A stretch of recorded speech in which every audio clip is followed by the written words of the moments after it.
As a guy who has worked in apparel for roughly 20 years and certainly appreciates nice clothes and fine tailoring, there are several accounts I follow on Instagram posting men in suits, previous podcast guest Matt Horanek namely being one.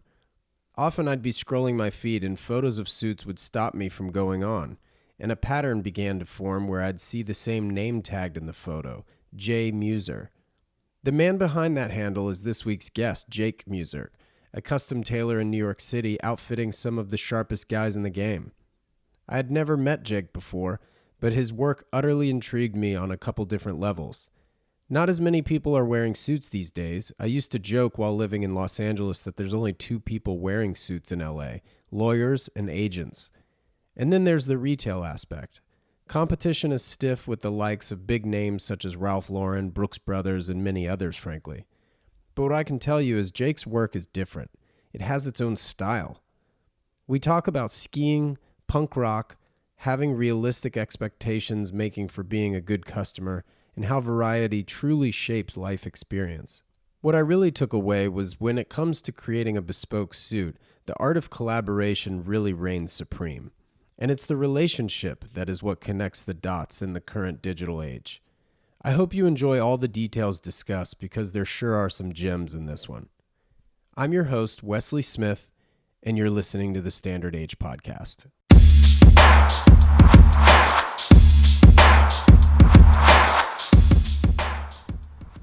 Well, Jake, welcome to the podcast. Yeah, my pleasure. Happy to be here. Yeah, thanks. I really appreciate you taking the time here in New York, enjoying my trip. But let's get into kind of what brought you to your point now. Where did you grow up? Where are you from? I grew up in New Hampshire. I would say up and down the East Coast. I moved to New Hampshire when I was around 12. So kind of 12 to 18, formative years in New Hampshire and as a kid in Philadelphia. So up and down the East Coast. And so what did your parents do in Philly and New Hampshire? My father's a professor and my mother's a linguist. So my father's doing research for Dartmouth kind of throughout at least the New Hampshire years. Sure, yeah. And do you have siblings or only child? I've got two younger siblings that, and then kind of a adopted brother as well. Oh, cool.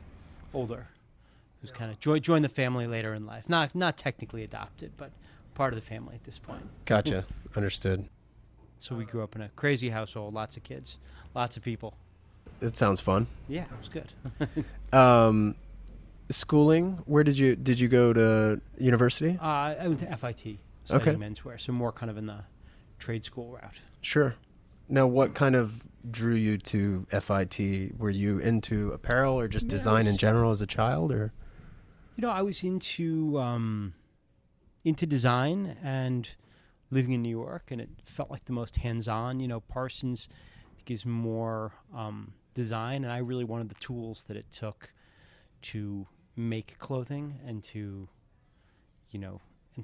be hands-on. And FIT I felt was the more kind of comprehensive. You actually learn how to make patterns, draft things, do stuff in that direction. So it was the kind of best fit for me.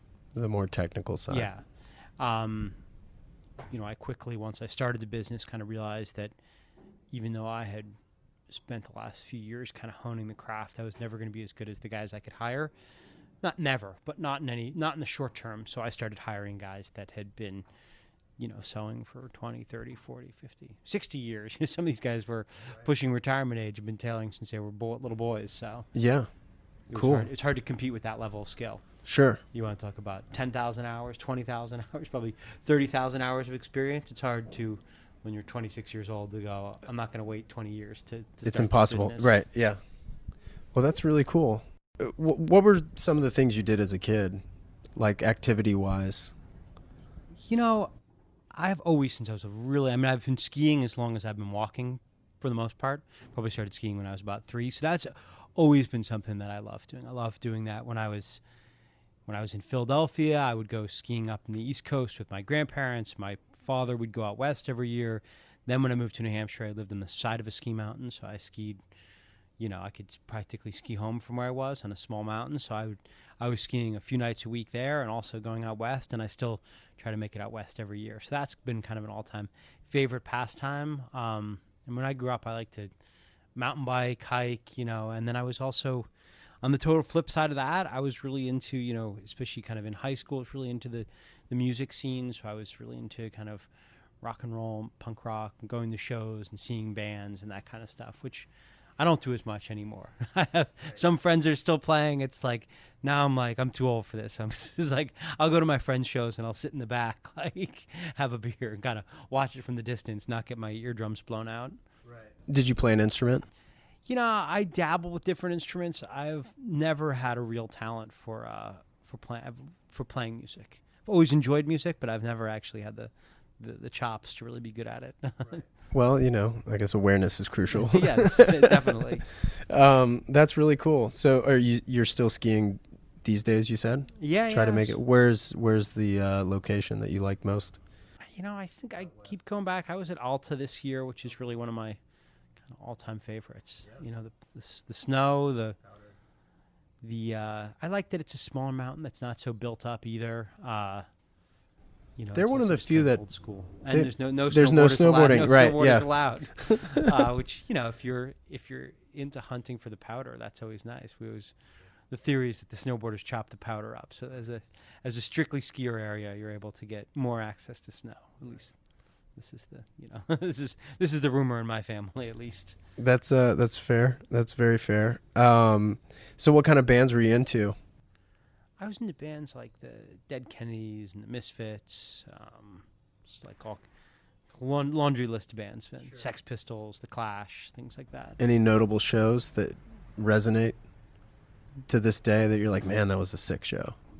It's a hard one, man. I've seen a lot of shows. I think it's the kind of culmination of all of it that's a lot of fun. I saw the Misfits on their latest reunion this year, which was pretty funny. I don't know if it was the best show in my life, but it was definitely pretty amusing to see them kind of original lineup doing the first records. That was pretty interesting. Yeah, I bet.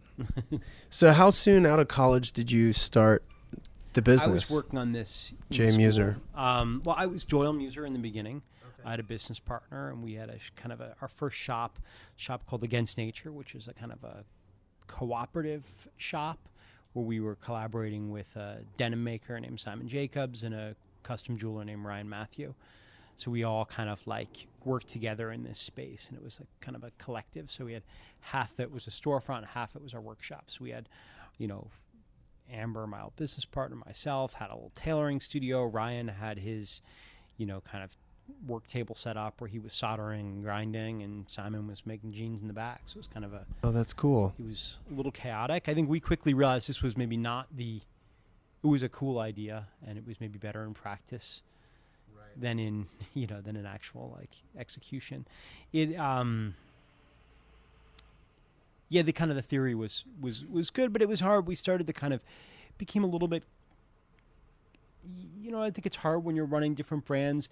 There's a lot of good synergy, but as the suit side of it grew, and as we became more classic in our tailoring, it kind of created like a rift towards the denim, and the jewelry didn't make as much sense. They became kind of more obsolete, and it became really known as a suit shop.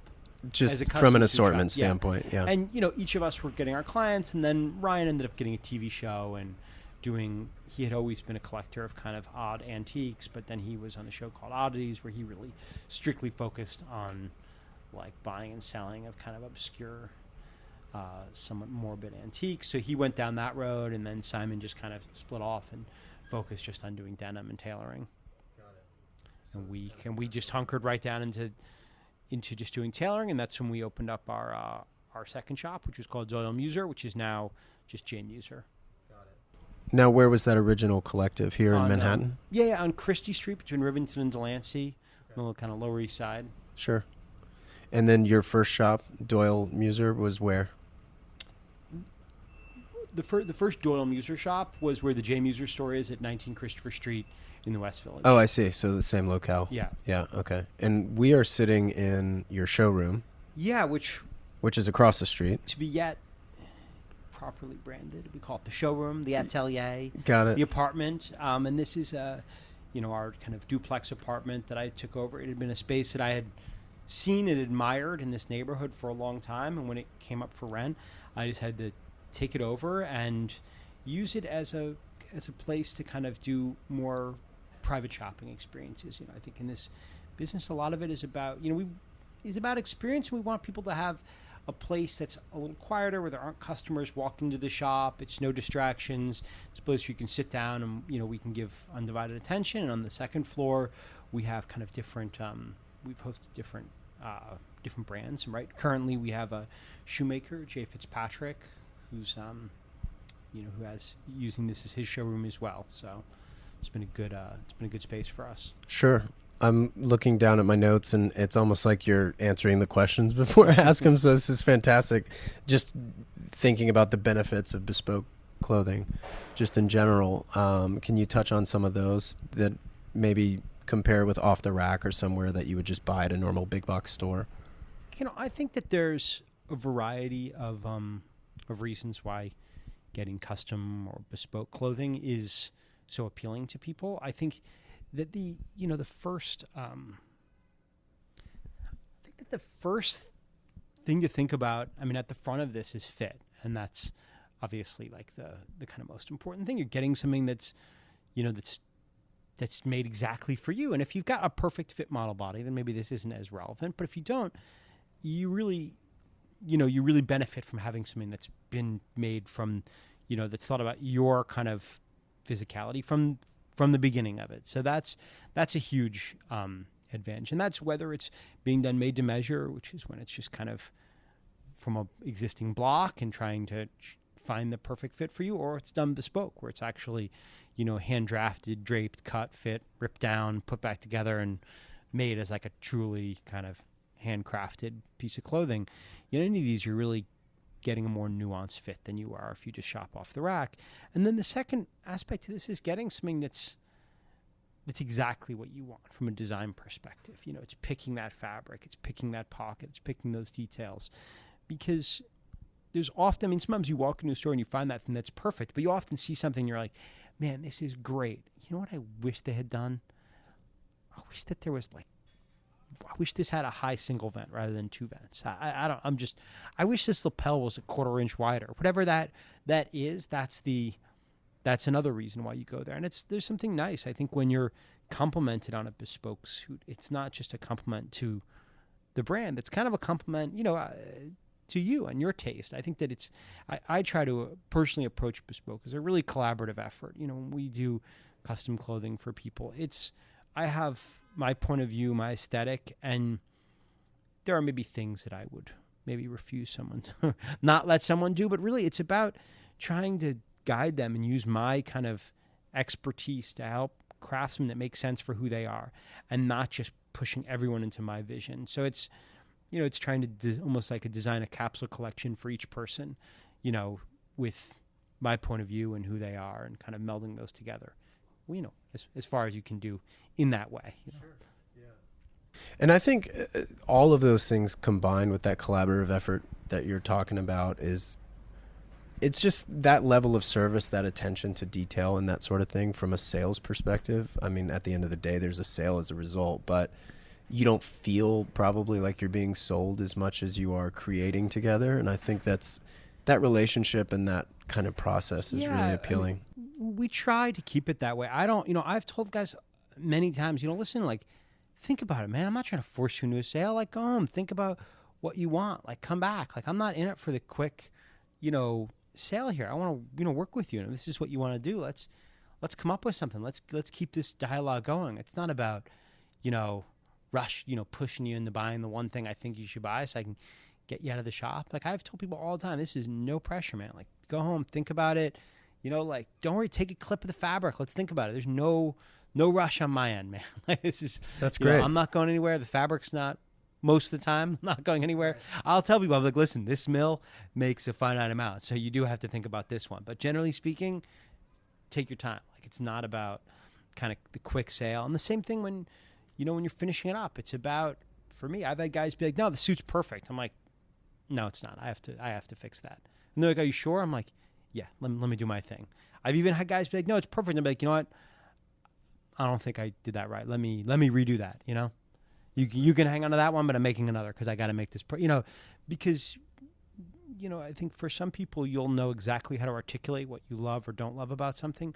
But for a lot of people, it's like you don't know what it is that drew you to something and what it is that makes you not like something. But it's those things in time that will, if you've gone the extra mile to make sure a suit's perfect, that's the one that someone's going to be complimented the most on, that they're going to be gravitate to want to wear the most. Like that's what I want it to be like. I never want to make that suit that someone gets that sits in the back of your closet.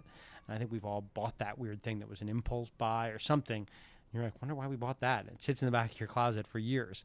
That's like never where I want to be. I want to be the thing that gets beaten up and needs to be replaced eventually because it's been worn so many times. Yeah, sure. I mean, I think a lot of people have made the mistake of going like off the deep end their first trip out for a bespoke suit, and then you wear it once a year because it's so much like peacocking in a way that like if you wear that suit every time you wear a suit, you're just that guy in that suit again. Yeah, I mean, this is a challenge. I think, the first time you get a custom suit, it's like, do you want to announce to the world that you got a custom suit?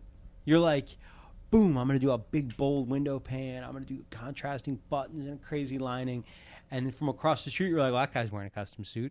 And that's cool. Like, I love, like, I have those kind of suits where, like, from across the street, you're like, there's no way that guy bought that suit off the rack. But what I like and the kind of stuff that I pick up on now, and obviously I'm geeky and I've been this a long time, I'll see a guy that's in a navy suit and it's cut so well that I know that it's bespoke. Like, I'll be like, there's no way that that's anything other than a bespoke suit. And it's navy lining, navy suit. It's just like, that kind of, and you're like, that's the kind of, to me, that's why great. That's when it's a really well-made suit that you can just tell, by those kind of things. What makes a client easier to deal with versus more difficult? And I don't mean that to sound as if it's negative. I mean, just what makes it an easy experience for you, the business owner or the tailor? I think being realistic. I think that's, we get people with kind of unrealistic ideas of what custom clothing are. When I say unrealistic, I mean, I'm short. I'm not a tall guy. So, and if I were to go to a custom does make me look tall. They're like, well, there's some things we can do to help out with that, but you're not going to look like you're 6'2". That's not going to happen. That's so funny. If someone's kind of overweight, there are ways to disguise that. And there are ways to dress that make that look more flattering. But there are limits to this. And that's kind of one of the issues that we see. Guys, they're trying to get something that just, at the end of the day, this is clothing. This is not plastic surgery. Yeah, exactly. So I think those are the kind of things that I think about when I would say what are kind of difficult demands. You have a dropped right, like that needs dropped right shoulder. Like that's my job to address and address it perfectly. If you've got stoop posture or you stand very erect, like that's on me. Like those are tailoring things that need to be fixed, and I'll do that. Like, and I'll make sure that those kind of posture things, and it's like I'm to help out, and whether it's if it's weight or height, and if it's these kind of things, it's figuring out how to address that. It's knowing that, it's bringing the rise up, or it's lengthening the front of the coat, or putting the fullness in the front of the jacket. One of the things we do if someone's got a more portly build, you put the fullness, meaning the measurement from the front of the jacket to the middle to the back of the jacket, could be the same on two different jackets. I hope you're following me on this. But it's about balancing more of that towards the front. It's about pushing some fabric to the front because that's where the person's carrying their weight. And then adding curve to the side. So you're having this great silhouette, but it's not pulling in the front. So it's those kind of things that are important. Now, is that considered more drape type of approach? Like you're focusing more on drape? It's just shape. It's just full, like just so that it's not tight in the front of the coat, and that you have this great. So one of the things we try to do is add a lot of like, we don't have to be like kind of feminine in its hourglass quality, but to have a nice kind of tapered waist on a jacket, but also have it be comfortable in the front of the coat. Sure. Well, I kind of glazed over this, but what got you into bespoke tailoring to begin with, as far as suiting and stuff goes? Like, why not, say, custom jeans or another avenue? I think just really like enjoying, I really liked I really liked tailoring and suiting. And, at the time, especially when I first started, and still to this day, a lot of my influences came from Savile Row and English tailoring. And at the time, which was like the mid 2000s, and the, you know, tailoring was in the kind of a slump, and it was very hard to find the kind of tailoring, the kind of tailoring that I liked. And, I was looking for these kind of silhouettes that just didn't exist. And so it started making more and more sense to go custom. And as I started exploring the ideas of custom suiting, it became apparent that everyone, including the more people that I talked to, were like, "Oh, custom! Like that's incredible! I get to choose all these details." Everyone, loved that kind of concept. And when it started, it was me just making suits for friends and acquaintances.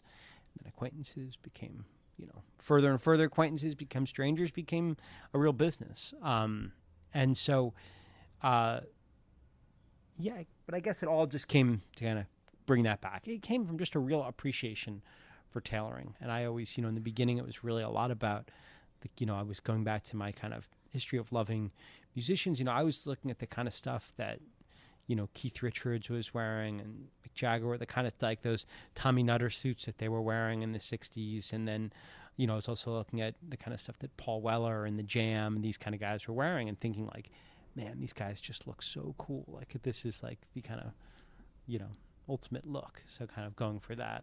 For sure. Do you have a favorite suit, be it to wear or to work on or tailor?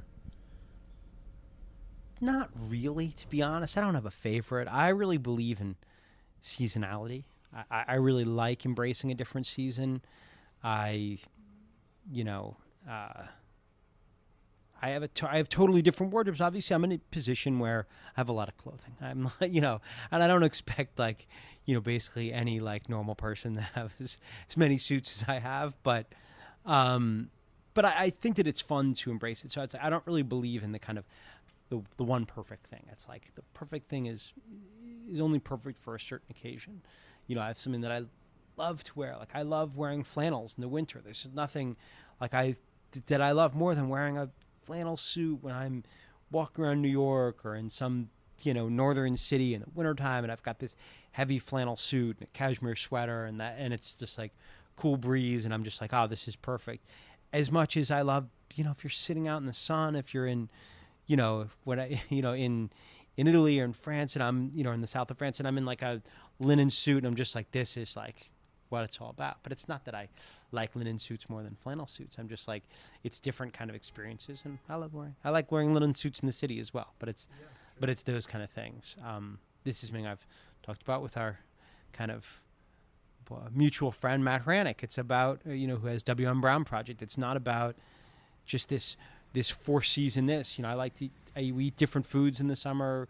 We drink different drinks in the winter. This is I think kind of the fun of being alive. It's not about finding that one thing that you eat every day for the rest of your life. It's about variety. Yeah, totally. I mean, I think that's the fun thing about apparel, because you can make those changes, and or seek out those changes by way of taking that vacation to the south of France. That maybe you don't have that weather year round, obviously, but you can seek it out, and I think that's super fun. And what makes this, I don't know, exciting, to switch it up to. Most people would recommend a navy suit as your first bespoke piece. Is there a time when you would ever not recommend that or not play that card? It just depends how many suits someone owns. If someone comes to me and says, I don't have any suits, I'm starting like a new job, I'm fresh out of school, I'm fresh out of this, and I'm like, be working at a bank. It's like, all right, I think you should get a navy suit, 2 pairs of pants. I think you should do something versatile that you can wear twice a week. In a fabric that's hard wearing, that's wrinkle resistant. So that would be the kind of direction I'd go. If someone's like, listen, I have more navy suits than you can imagine. I've got every navy, every gray, every solid.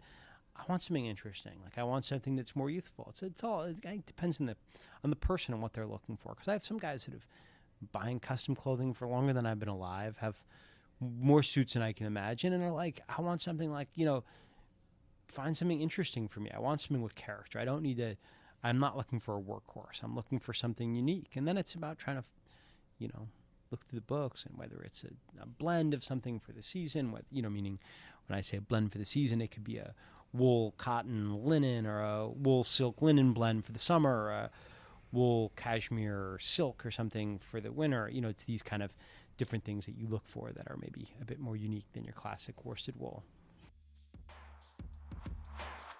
This week's episode is brought to you by Passion Fine Jewelry, located in Solana Beach, California. Owners Tim and Jana Jackson provide you with some of the finest independent watches while also carrying a wide array of fine jewelry. Tim is GIA certified, and they have a goldsmith on staff for all of your custom needs, resulting in a warm, welcoming customer service experience with a level of knowledge that's really second to none.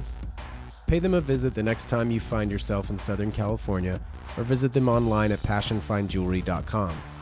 Tim also has a blog, independentintime.com, that allows for a deep dive into all things horology, so check that out as well. It's truly been a blast launching this podcast, and as season 1 winds down, I'd like to share that the best way to support this podcast is to visit standard-h.com and pick up some of our merchandise. And if you have any feedback, questions, or comments, feel free to drop me a line at standardhpodcast@gmail.com. Now back to my conversation with Jake. What would be the way you would sort of describe your silhouette as far as like what you guys do? So, I describe it as a mix between English and Italian tailoring.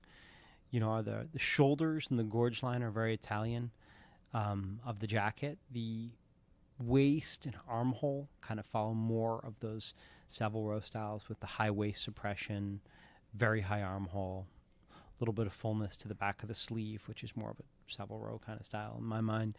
Trousers I think of as more English, very kind of flat front, kind of tapered cut with a slightly higher rise, often with or without a cuff, depending as on needed. The person. Sure. Yeah. So as far as the Italian shoulder, for those who don't know, for example, it's a little softer than, say, the English roped. Yeah. So variety. it's two things. We've pulled the shoulder pad out, so there's almost no padding. Depending on the individual and depending on what makes sense, there might be a very small padding or an extra piece of canvas that helps kind of stabilize the shoulder. Otherwise, it could be absolutely nothing. So just the single piece of canvas that is in the jacket, running over the shoulder, very kind of clean with we call this spalla camicia, which is the shirt sleeve setting, which set into the jacket the way you set a shirt, the way you set a sleeve into a shirt, rather than the kind of more traditional English style that's set in and then adding rope and structure to the kind of and definition to the edge of the shoulder line. Now, would you ever do that for someone? Yeah, and we've gone back and forth. That's not, I'm not kind of end all be all with this stuff. I love a good rope shoulder. We have certainly I would say most of what we do is that softer style, but we love to do rope shoulders, and we've got a few different styles that we like to do. Sure. Generally kind of a small, tight rope, not as puffy, but very kind of clean, narrow, and kind of sharp is how I like to do a rope. Nice. What are some of the more unique requests that you've gotten over the years?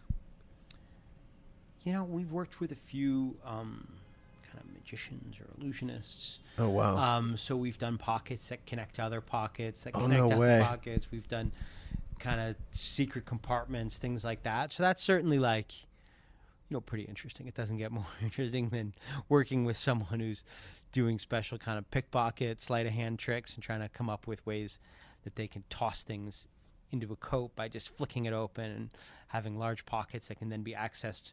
So kind of opening a coat, pulling a coat open, being able to throw something in an inside pocket that you can then reach around and grab from one of your outside pockets. So stuff like that's pretty interesting. That's so cool. Yeah. So those kind of details are fun. So you probably can't name names as to who. I can't name Yeah, names. I was going to say. Yeah, I shouldn't even have gone there. We did do compartments one for birds, for a guy in the sleeves of his coat, because he would kind of shoot the birds out of his sleeve. So we had to build these little kind of compartments in the cuffs where he could hide like a little dove. That's amazing. Which is pretty funny. Yeah, I never saw that coming, actually.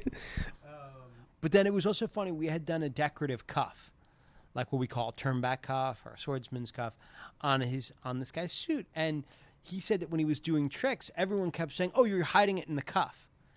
And it was funny because the cuff was just purely decorative. So we ended up actually taking the cuff off because everybody was thinking that this was where he was hiding things. He was like, that's not where I'm hiding things. This is just meant to look cool. But we took it off because people felt like they were busting him by saying that it was in the cuff. Oh, wow. That's funny. Well, you just did a suit, or speaking of Matt Hranek, the Negroni Tweed. I wanted to ask you about that. Where did that? I mean, obviously, the Negroni Tweed name came from Matt's affinity of the Negroni this is really, drink. I should say, the Negroni Tweed is really all Matt's project and Matt's kind of baby. I have, been like lucky, and I'm enjoying the kind of collaborative process of making the actual, of doing the cutting and the sewing. And we've kind of cut it along with most of what my house style is. So it's soft shoulder. But Matt collaborated with Fox Flannel and our Fox Brothers fabric to kind of design a tweed that was inspired by the kind of colors and tones of the Negroni, which is his kind of favorite drink and become almost like his signature. So, yeah, that's kind of, so he spent a lot of time developing the fabric. So that's not as much that I've been as instrumental in. I've chatted with him. We've talked about it. We've bounced ideas, but that's really been kind of his thing. But when he finally got the sample and brought it to me, it was like, all right, let's make a jacket. So it'll be fun to debut that at Petit Uomo. So that is a single-breasted jacket? Single-breasted jacket. Okay. Patch pockets or? Patch pockets. Cool. And this is a fabric that will be available. He'll be selling this fabric. So, and Fox Brothers will be selling it. So this will be, I'll be doing a capsule line. It'll be available through me, but the cloth will be available through different custom tailors and then direct to the public if you want to buy it and take it to a tailor of your choice. So that'll be, oh, wow. I think coming this fall, but that would be a question for Matt. Sure. Don't quote me on any kind of timeline for it. But yeah, no problem. I was about to say, because tweed is sort of synonymous with fall, winter type of collection. So it'll be more of that warmer suit. Exactly. Or for colder weather, however you want to phrase it. What role does travel play for you? Are you sourcing things in Italy for fabrics, or are you just going to fabric shows, or do you travel for work much? Fabrics in Italy, and we switch fabrics in England, and we do a lot of manufacturing in Italy. So I'm in Italy a lot. I love Italy. Yeah, kind of to go back with what you're saying, travel's important. I find a lot of inspiration in travel. I also, and it's not just to going somewhere. I find inspiration in travel, but I also find it inspiring to see where things are made and how they're made. So whether that's visiting a workshop here in the city, meeting a tailor, or traveling to Italy to see where the yarns are dyed and prepped and how the mills are spinning this stuff, whether it's going to Harris or Lewis or Huddersfield, I like to see where stuff is made and how it's made and meet the people who make it. And that's just kind of, important and fun. And it's the same thing goes for visiting the workshops that we make, our ties or our suits or our shirts or different things that we've made in Italy, whether it's accessories, anything. So I just think that that's kind of an important kind of human part of clothing. So that's something that I enjoy a lot. So, I'm lucky, and I like producing in Italy because part of the fun is getting to go to Italy so often and see people. And I think that there's a lot of passion for clothing and tailoring, and there's just a great kind of level of craftsmanship there. Yeah, I think it can be a super transformative experience, and just how you even experience your own clothes, having been to the manufacturer and meeting the people and the hands that are touching the fabric. Yeah, and you stuff. get a very different appreciation, I think, especially when you visit a mill. You look at fabric differently afterwards. It's hard to be you're like, yeah, it was really cool. I saw this being woven. I mean, I did a trip to Harris 2 years ago, to go meet with different Harris Tweed mills and weavers, and after that, it's there's no way you can look at Harris Tweed the same way. You're like, God, I loved this cloth before. I love it even more now. Yeah, sure. Now, what role does pricing play in kind of your business? How do you determine that? For those that don't know, when you're having a suit made and you're buying fabric and things like that, obviously man hours are accounted for. Really just according to the cost of the fabric. So if it's our suits for our kind of custom level start at $24.50, and that's for baseline price. And if the fabric goes up, then it could be 25, 50, 26, 27. So we don't have any upcharges for design. So meaning there's no this thing for this pocket or this style. There's none of that. The tailoring is all kind of at a fixed kind of price. If someone wanted something crazy, I don't know, I guess we would address it, but probably I would just do it and I wouldn't overthink it. The same meaning, like, I don't know, what is crazy could be some, like, sure, the only thing that we would maybe charge more for would be if we get into kind of embroidery. So if people want something really elaborately embroidered for like a dinner jacket, that can be really, really expensive. And, and depending on how it's being done, there are different like methods. There are ways it can be done by machine. There's ways where we could send it to England where you have these like regimental embroiderers, but you could spend $10,000 just on embroidering a jacket before I even really put the thing together. So right, sure, yeah. Obviously, that's kind of to the person who's interested in going there. Yeah. Well, what kind of landed you on Christopher Street? Like, how did you pick this location necessarily? Was it just timing, or did you just like the neighborhood? I just like the neighborhood. Yeah. Nothing, for better or worse, very little of my kind of business has been run with like a lot of, I don't want to say a lot of planning, but it's been about like, I'm not like a business school kind of guy. I'm a kind of more like kind of do things based on my intuition and my interest in things. And so I love the West Village. I thought it was interesting. There was no other suit shops like this. It's an affluent neighborhood, so it made sense. But I just think that the kind of architecture of this area is really nice, and so it kind of felt like it made sense. I was also living here, so I was walking past different storefronts, and I started thinking, man, I should really open a store here. Sure. I was at the shop in the Lower East Side. I was walking back and forth every day, and I came across a little shop on, here in Christopher on a nice block that made sense. And at the time, almost this small block, but almost every single business on the block was independent and owner run, meaning the owner's there on a regular basis. And it's still that way after 8 years. Most of the businesses here are, you walk in and the owner's sitting there. And that's, increasingly hard to find anywhere in New York. Sure, yeah. I was just about to say the retail landscape just seems to be always changing here in the city. Yeah, that's how Bleecker Street was 10, 15 years ago, and now it's nothing but global chains, probably like global like loss leader chains, but it's nice, and that's what I really enjoy about this block. So why I've kind of continued to to not want to move and to want to stay here. And initially when we were taking over the atelier space, it was like, all right, we're growing out of our small shop. Should we get a bigger store? And then the right thing didn't come up. So I was like, maybe we'll just kind of expand, double down on Christopher Street. We'll have the small shop and dedicate it more to ready-to-wear, and we'll open up this new atelier, which is all for custom, which, so. Yeah, that's amazing. Yeah, it's been nice. Yeah. And I mean, you've done great jobs with both spaces. I really enjoy the store across the street. It's really intimate. Thank you. I think it's fantastic. Obviously, I'll post some photos and stuff on social when we launch the episode so people can see. But what is kind of your overall impression of retail these days? You're in a very special position given that you're bespoke. How do you see the industry changing, and will it change for you?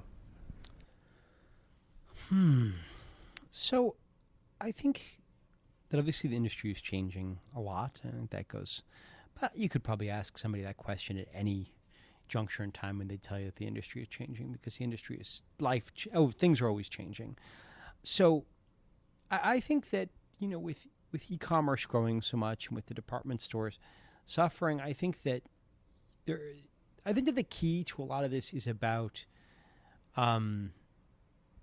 kind of creating something that you can't recreate online. If you only sell ready-to-wear and you only sell the same set of large brands, then there's really not a huge difference other than the tactile difference of shopping on Mr. Porter than there is in shopping at Bergdorf. or Bergdorf online. It's all, you can get it. It's free shipping, free returns. You buy what you want, return it. And that's great. But I think that, and there are custom clothiers online. There are, plenty of them. But if you really want someone that's going to sit down and spend a lot of time and energy, measuring you and thinking about your pattern, that's something that kind of has to be done in person. And then if you want to look at fabrics and feel them, and if you want someone who looks at fabrics and feels them all day long to weigh in and give you advice on how they wear and what it's like, then you kind of need to come into a shop like mine. I'm not saying I'm the only one in the world, but that's something that that's, I think, that that can cost a little extra, and but that's something that I don't think that we're unreasonably priced, but it's that kind of thing. It's, you're having someone who's an expert helping to guide you, and that's sometimes worth it. I think I personally see it. I like wine, and it's nice when you have a good sommelier who understands you and can help figure out what is you're looking for. They have spent a lot more time and energy, at least than myself, like understanding this stuff, and they can walk you through the menu and find the right thing. And the same thing goes, or, if you go to the right wine shop where someone can really, you talk about what your budget is, what you're looking for, and they can find you great things that are just spectacular and kind of walk you through that.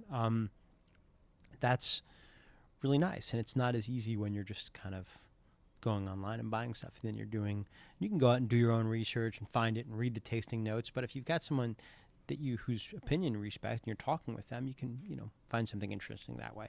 So that's my kind of thought. Back to retail, I think that's important. I think that, having someone who understands you and has worked with you for a number of years is hard to replace online. It's hard to kind of, to duplicate that. So I think that as retail changes, I think that it's about kind of, it's about those kinds of things, at least in physical retail. What makes physical retail important as e-com and everything grows so much is that kind of experience and that kind of collaborative process, and having someone who's really helping to find the right thing that works for you, and not trying to make a quick sale. Like, same thing, if someone comes in and tries on a suit and it doesn't fit them, I'm like, I don't know, you come back next season. Like, I'm telling you, we'll have more stuff that's going to fit you better. Like, we're out of your size. There's no point in trying to do something that's not going to work, and that's important, I think, is like not that person who's worked there, who in 6 months, they might not even work there. When you bring your suit back in, you're like, why did I buy this suit? I'm not going anywhere. So that's, anyway. No, that's awesome. Because, I mean, I was even going to touch on those like online dealers that are bespoke, right? Shirt makers online, but it's like they make you measure yourself, and there's no relationship. There's ones where you can chat with people, and there are prices that are, really good. And maybe for a shirt maker, I can see that. You need your basic shirts. You can probably pick those out online pretty easily. If you really, if you're looking for your workhorse shirts and you're blasting through them, it makes sense. But I think when it comes to real fine tailoring, it's really hard to recreate that without a kind of human interaction.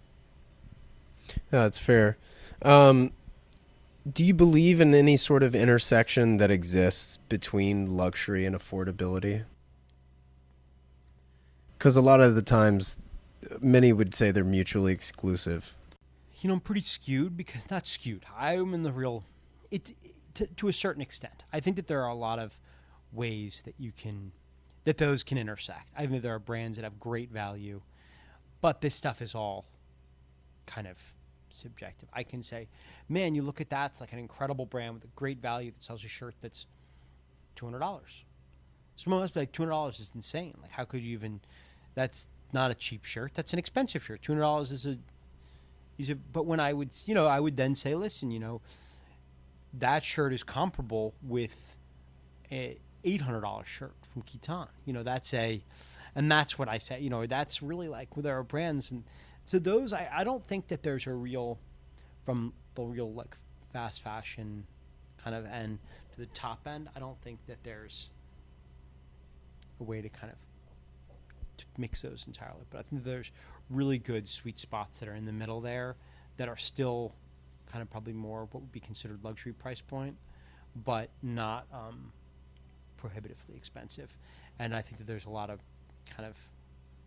room there. And I think if you're smart and you're really focused on finding those kind of brands, I think there are like good I don't know, good.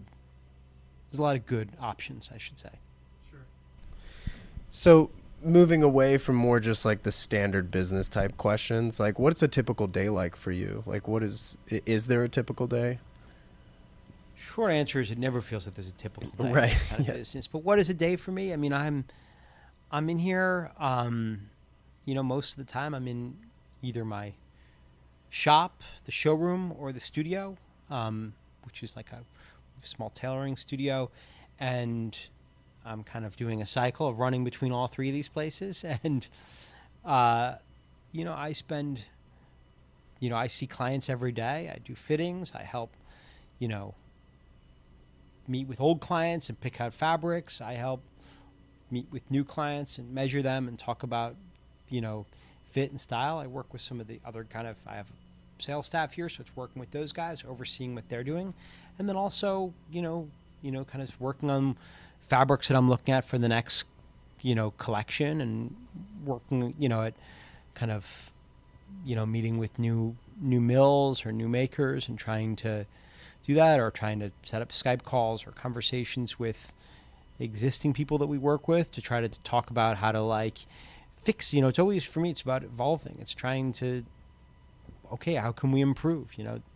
I saw something really interesting at this tailor. Like, how do we, can we change the way we construct the cuff here? I'd like to, can we make this kind of, it's all of those kind of things. It's, let's rethink the way we're making our buttons, or let's think about the kind of thread we're using on the buttonholes. So these kind of little minutia things, and, going through that stuff. So there's a part of it that's design. There's a part of it that's problem solving. This is my day-to-day. Every day is a little bit of design, a little bit of problem solving, a little bit of sales, working with people.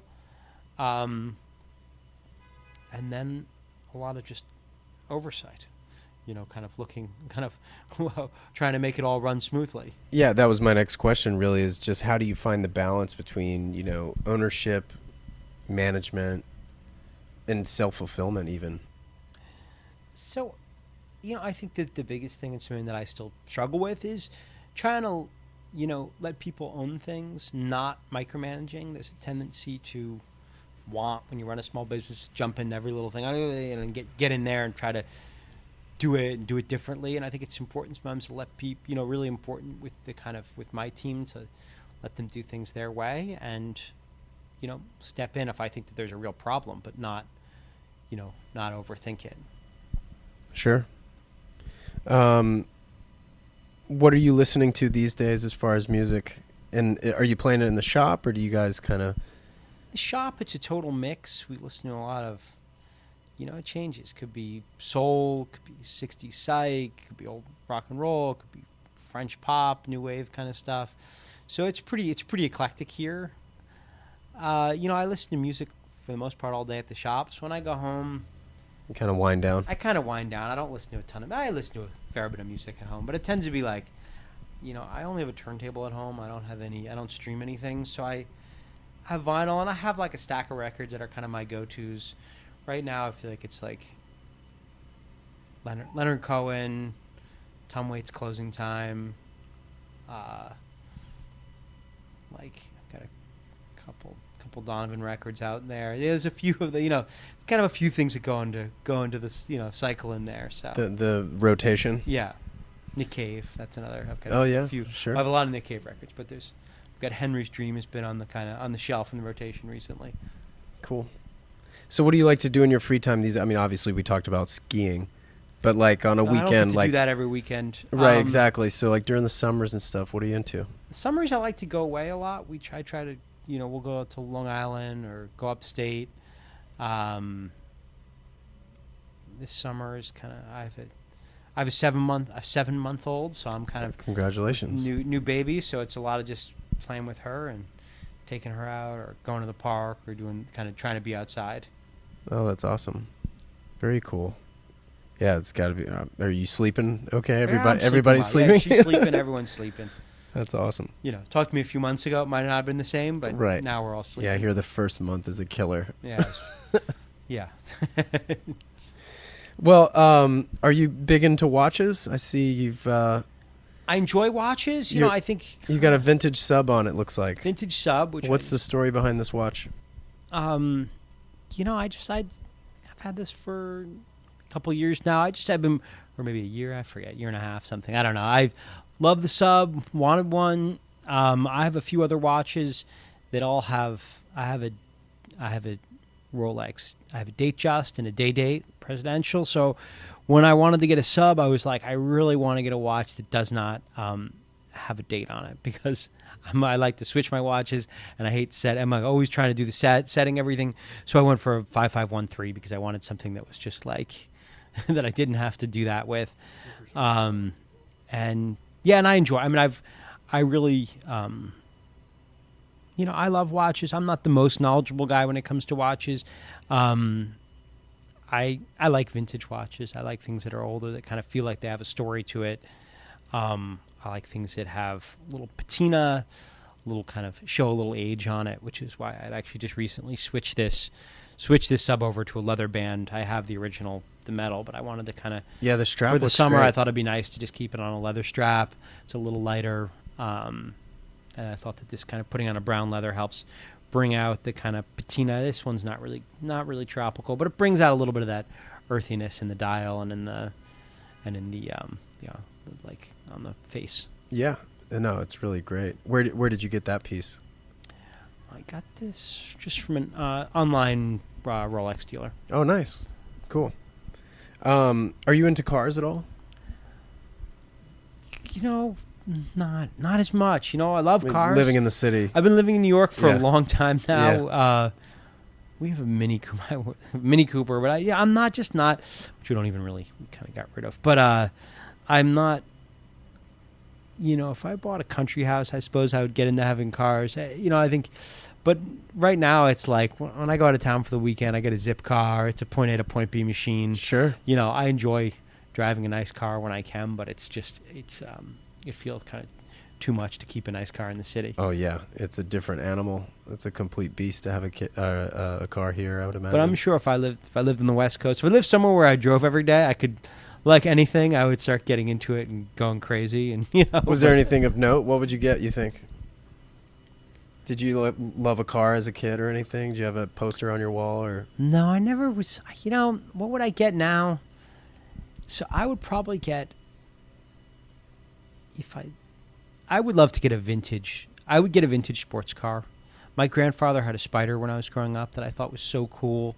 I would get something like that, or an Austin Healey, or something kind of, you know, nothing's like I would small compact convertible. Yeah, nothing super collectible. I wouldn't get into like a Jaguar or something. You know, I mean, maybe I would, but but I would go into something that looks cool, that's fun to drive, that that would be good to have, and I think.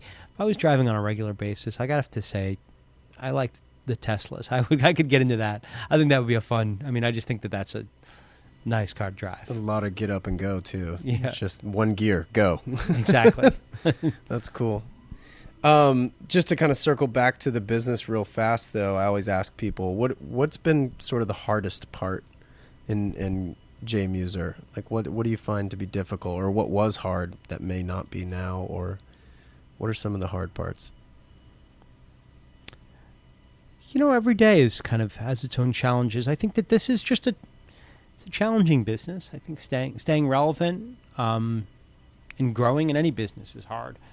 You know, we're not fighting for some big chunk of the market share. We're just a small shop trying to keep a small, loyal client base and trying to grow a little bit every year and keep the people we have happy. So it's, I think it's kind of slow and steady.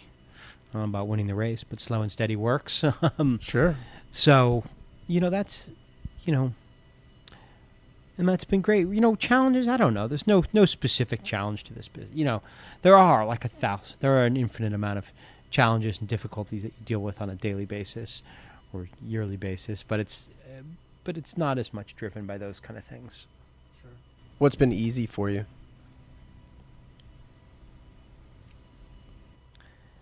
I think that my timing has been lucky. I think that I got into this in a time when this type of clothing was getting popular, and that, I certainly didn't realize it, but when I look back on it, I think that this was kind of the perfect time to have gotten into this kind of clothing. And I think that shifting trends and these things have been with me, which has been nice, which has not really been of design, but I feel like I have benefited from that.